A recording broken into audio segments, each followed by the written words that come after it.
କେନ୍ଦୁଝର ଓଡ଼ିଶାର ଉତ୍ତର ଭାଗରେ ଅବସ୍ଥିତ ଏକ ପାହାଡ଼, ଜଙ୍ଗଲ, ଜଳପ୍ରପାତ ଓ ଖଣିଜ ସମ୍ପଦରେ ଶୋଭିବ ଏକ ଗୌରବମୟ ଜିଲ୍ଲା। ସେହି ଜିଲ୍ଲା ହେଉଛି କେନ୍ଦୁଝର।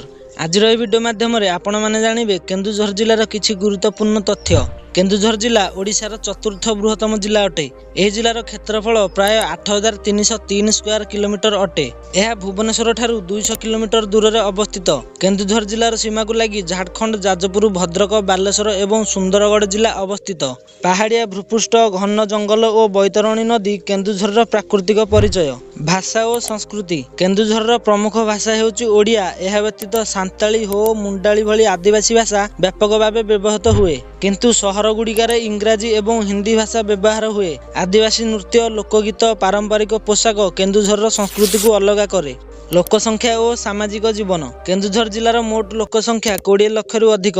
ଏଠାରେ ଆଦିବାସୀ ଜନଜାତି, ଜୁଆଙ୍ଗ, ଭୂଇଁଆ, ସାନ୍ତାଳ ଏବଂ ମୁଣ୍ଡା ଭଳି ଜନଜାତି ଗୁରୁତ୍ୱପୂର୍ଣ୍ଣ ଭୂମିକା ନିଭାନ୍ତି। ଗ୍ରାମୀଣ ଜୀବନର ସରଳତା ଓ ସାମୂହିକତା କେନ୍ଦୁଝରର ସାମାଜିକ ଶକ୍ତି। ଶିକ୍ଷା ବ୍ୟବସ୍ଥା। କେନ୍ଦୁଝରରେ ବିଭିନ୍ନ କଲେଜ, ITI ଓ ଶିକ୍ଷାନୁଷ୍ଠାନ ଅଛି, ଯାହାକି government college of engineering, Dharanidhar autonomous college, Odisha school mining of engineering ଏବଂ ଧରଣୀଧର ୟୁନିଭର୍ସିଟି ଭଳି ଶିକ୍ଷାନୁଷ୍ଠାନ ଏହିଠାରେ ରହିଛି। ଶିକ୍ଷା କ୍ଷେତ୍ରରେ କେନ୍ଦୁଝର ଜିଲ୍ଲା ଧୀରେ ଧୀରେ ଆଗକୁ ବଢୁଛି।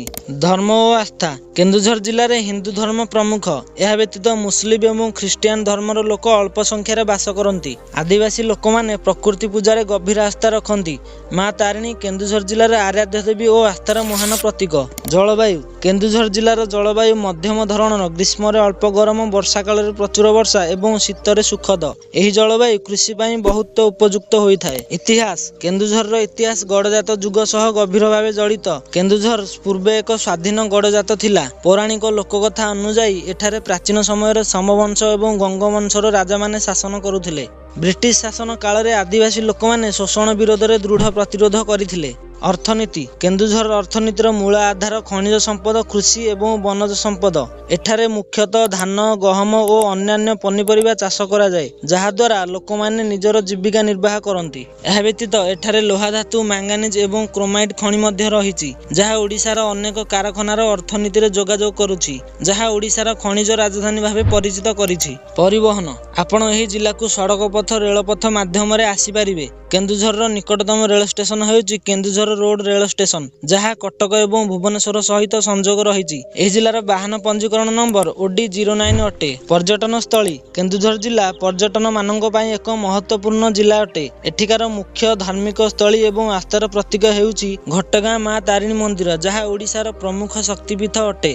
ଦୂରଦୂରାନ୍ତରୁ ବହୁତ ଶ୍ରଦ୍ଧାଳୁମାନେ ମାଙ୍କ ଦର୍ଶନ ପାଇଁ ଏଠାକୁ ଆସନ୍ତି। ଏହା ବ୍ୟତୀତ ସିଦ୍ଧ ଜଗନ୍ନାଥ ମନ୍ଦିର, ଶ୍ରୀ ବଳଦେବଜୀଉ ମନ୍ଦିର ଏବଂ ଦେବ ମନ୍ଦିର ଭଳି ଧାର୍ମିକ ସ୍ଥଳୀ ରହିଛି। ଏବଂ ପର୍ଯ୍ୟଟନ ସ୍ଥଳୀ କହିବାକୁ ଗଲେ ହଦଗଡ଼ ଡ୍ୟାମ, ବଡ଼ ଘାଗରା ୱାଟରଫଲ, ସାନ ଘାଗରା ୱାଟରଫଲ, ଖଣ୍ଡଧାର ୱାଟରଫଲ, ଶିମିଳିପାଳ ରାଷ୍ଟ୍ରୀୟ ଉଦ୍ୟାନ ଏବଂ ସୀତାବଞ୍ଚି ଆଦି ପର୍ଯ୍ୟଟନ ସ୍ଥଳ ରହିଛି। ପର୍ବପର୍ବାଣୀ। କେନ୍ଦୁଝର ଜିଲ୍ଲାର ପର୍ବ ବିଷୟରେ କହିବାକୁ ଗଲେ ଏଠାରେ ମକର ସଂକ୍ରାନ୍ତି, ରଜ ପର୍ବ, ଦୁର୍ଗା ପୂଜା ଏବଂ ନୂଆଖାଇ ଆଦି ପର୍ବ ଆନନ୍ଦରେ ପାଳନ କରାଯାଏ। ଏବଂ ଆଦିବାସୀ ପର୍ବପର୍ବାଣୀ କେନ୍ଦୁଝରର ସାଂସ୍କୃତିକକୁ ଅଧିକ ରଙ୍ଗୀନ କରେ। କେନ୍ଦୁଝର ଜିଲ୍ଲା ପ୍ରକୃତିର ଏକ ଉପହାର ଅଟେ, ଆଦିବାସୀ ସଂସ୍କୃତିର ଗର୍ବ ଏବଂ ଓଡ଼ିଶାର ଶକ୍ତି ସ୍ତମ୍ଭ। ଯଦି ଆପଣମାନଙ୍କୁ ଆମ ଭିଡ଼ିଓଟି ଭଲ ଲାଗୁଛି ତାହେଲେ ଭିଡ଼ିଓଟିକୁ ଲାଇକ୍ କରନ୍ତୁ ଏବଂ ଏହିଭଳି ଭିଡ଼ିଓ ଦେଖିବା ପାଇଁ ଚ୍ୟାନେଲଟିକୁ ସବସ୍କ୍ରାଇବ୍ ମଧ୍ୟ କରିନିଅନ୍ତୁ। ଏବଂ ଆପଣଙ୍କ ଜିଲ୍ଲାର ନାମ କ'ଣ କମେଣ୍ଟ ସେକ୍ସନରେ କୁହନ୍ତୁ।